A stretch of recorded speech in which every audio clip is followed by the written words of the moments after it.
Hello, everyone. Welcome to an interview that Homeland Security Today has arranged with freelance journalist, photographer, filmmaker, and National Geographic explorer, Laurel Chor.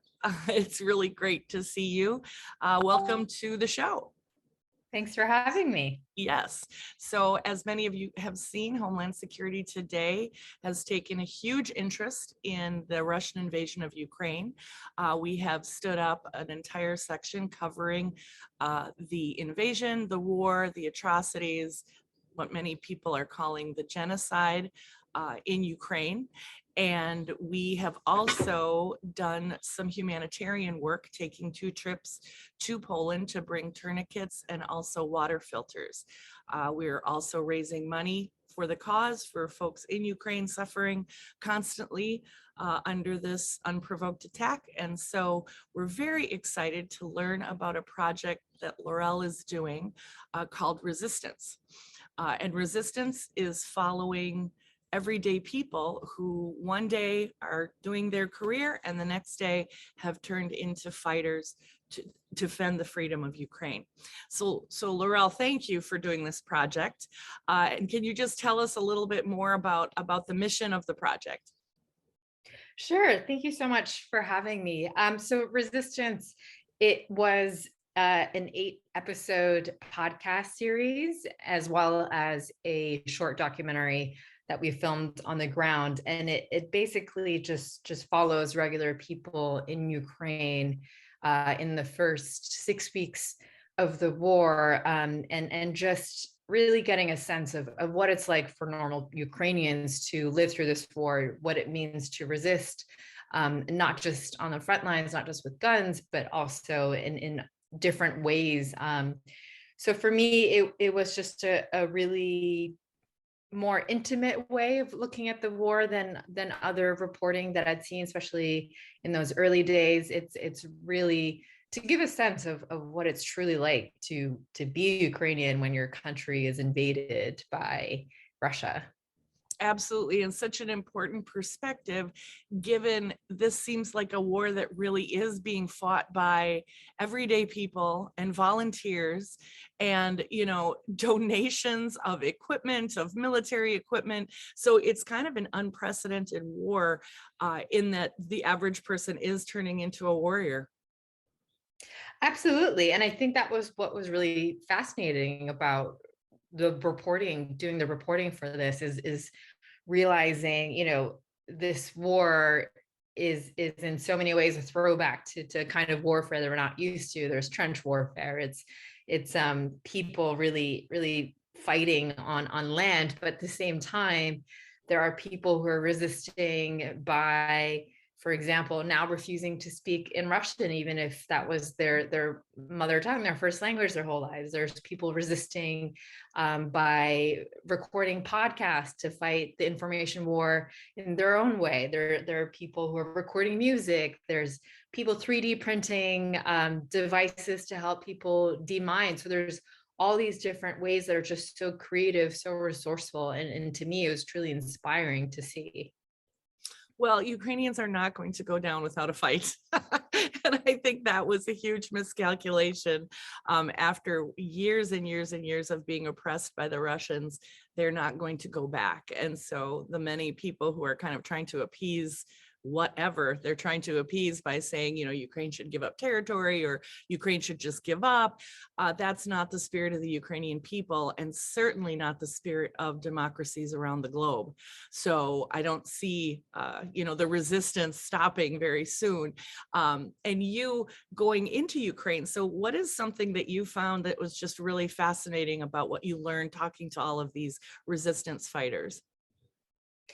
I mean, I don't even know where to start. I mean, I think one small detail that, might seem trivial at first, but I think anyone who has been in Ukraine during this war will tell you that Ukrainians absolutely adore their animals. And Oh, I met so many pets where, these people are facing, some of the most difficult periods of their lives, but they never forget the animals. Even when soldiers go out to recently liberated areas, they'll always bring pet food, they'll always bring dog food, cat food. And, if they encounter a stray, they'll leave food on the ground, and everyone, that's just accepted. Everyone does that. I've seen pet chinchillas that people brought to shelters. I've seen people carrying pet rats on the train because they were going back to Kiev to fight, and they wanted to bring their pet rats along. I met someone who in Lviv, he was in a shelter and he had his pet snail with him, and he had it with him for 2-3 weeks in a basement, in occupied territory, keeping the snail alive. So people just adore their animals. They're part of the family. And, even when everything's going to hell and their homes are destroyed, they always bring their animals with them. And that is something that I think, you don't really expect.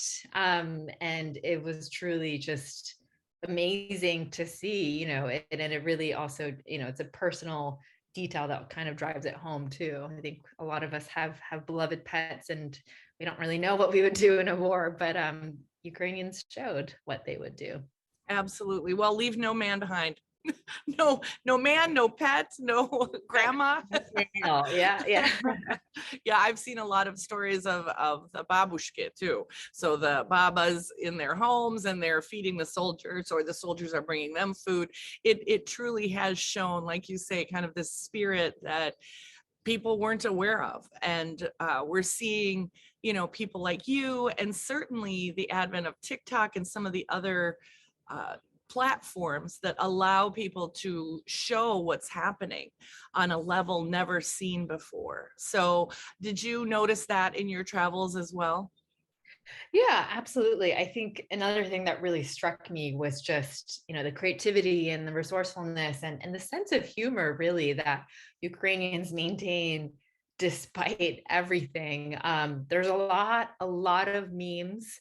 Memes are one thing that I wish we could include in our podcast, that maybe we'll include in the second series. But part of that spirit of resistance is humor, is being able to laugh and being able to show that you may try to oppress us and invade us, you can't defy, we will defy you, and you can't crush our spirit. And memes is one thing that definitely where it comes out. And like on TikTok, people are making videos, soldiers are making TikToks of them dancing on the front line. So it's certainly such a strange way to be able to see a war unfold through hashtags on Instagram and TikTok.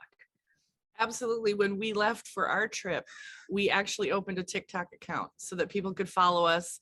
And, it was amazing. We have one video, almost 100,000 people have watched us bring, tourniquets to Ukraine. And that is very powerful. And hopefully it does a little bit more than just, garner likes and follows, because it's a little more important than that. But I think that people around the world are looking for ways to support Ukraine, and that's one way to do it.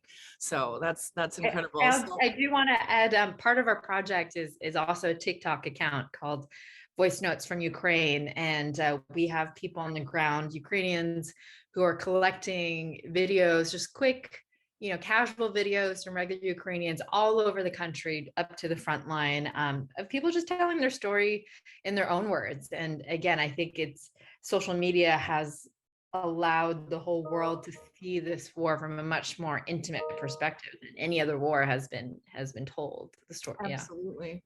And we're finding that we're meeting a lot of people at the refugee centers in Poland, and also just in Poland generally, who definitely define the war as starting in 2014, because they had to flee their homes in 2014 and go to Poland because Russia invaded way back then. And people kind of think of that as, well, they don't think of that as part of this war, but certainly in Ukraine, that's seen as this has been a war going on for a long time, and Putin just escalated it recently. So tell me a little bit more about, like, I guess not your favorite person you interviewed, but perhaps your most interesting interview, or if you can pick one or characterize it in the way that you would, so that, none of the others are put aside, but certainly what was your kind of favorite? I think, in our short documentary, we were able to capture these moments that it felt, it was very heartbreaking to see, and in a way it felt like such a privilege and honor to be able to be there to tell their story. So to give you a summary, so in the documentary, we went to the area surrounding Kiev in the days after they were liberated, and we met this couple. Of course, they had their dog with them, and they were going home to Irpin for the first time since they fled in the early days of the war. And we ended up giving them a ride back to their place. And so we were able to capture the reactions as they saw Irpin for the first time in, absolute destruction. And it was really emotional. And, they mentioned that we could also stop by the graves of their neighbors who had been killed and buried while they were away. And while we were there, of course, again, very emotional, heart-wrenching, but they bumped into their neighbors while we were filming them. And it was this beautiful, joyous reunion scene. No news had come out of Irpin for weeks, so they didn't know if their friends and neighbors were alive. And we managed to film the very moments they found out that they were alive. And despite all the destruction and heartbreak and unbelievable sadness and tragedy, there's this moment of hope and joy and laughter and hugs. And that was a really beautiful and poignant scene for us to capture. So I hope people will watch our video as well. It's on YouTube. Well, they will now. Now that they've heard about it. I find the same kind of hope. It's interesting because as refugees, all we heard repeatedly was that they just wanted to go home. So it's not like anyone's doing this long-term plan of staying in all the neighboring countries or in the US or anywhere. They just want to be able to go home safely. So you're seeing, the returns already, people in line to go back home. And we just hope it ends soon so that they don't have to risk their lives to try and go home and rebuild. So one of the things that you did cover were cyber hackers. So we know that the other unprecedented piece of this invasion is that, the cyber realm has entered real time. So tell us a little bit more about learning that. Yeah, I think that was also a really fascinating piece because it was sort of the people we spoke to were Gen Zs. They were college kids. They were 18, 19, 20, really young. And we, kind of were able to contrast two very different attitudes. We met this one young computer science student who was, sort of one of the leaders of this Telegram group that was giving instructions to 70,000 people how to conduct these DDoS attacks against different Russian websites, banks, things like that, to just make it a bit, to be a thorn in the side of daily life for regular Russians, to show, this is the cost of war. And that was, a very serious organized attack by this young college student. And then we spoke to some of his classmates who were doing other things on their own, which was totally different. They were actually trying to scam regular Russians and hacking into their Telegram accounts and finding compromising content in their Telegram accounts and threatening to send that to all of their contacts if they didn't say Slava Ukraini on the phone. So, they're two extremely different tactics, both forms of resistance, but showing all the different ways that the internet has become such an important battleground, and all the different approaches, how, some are more serious, more organized, more strategic. Others, maybe it's just a form of resistance that's more individual, more personal, maybe like a little cheekier, but still a form of resistance nonetheless. So those are two very, very interesting characters that we had met. Truly. Well, you see young people engaged on an unprecedented level. There was a news story just the other day about a 15-year-old who used a drone to take a column of Russian tanks down. So you really, I mean, I think that's why your podcast is really so timely and interesting, because you do have just everyone using their talents to fight. Whatever level that is, however they can do it, that's what they're trying to do. So I really, really appreciate your work. I think everyone should certainly take a look at Resistance, and we will be putting this on HS Today's Ukraine section, and certainly distributing it in the Ukrainian diaspora here in the United States, because we're quite connected, given I'm first generation Ukrainian. So I'm thrilled to see people like you know, you risked your life to go in and record these stories. So we thank you for that.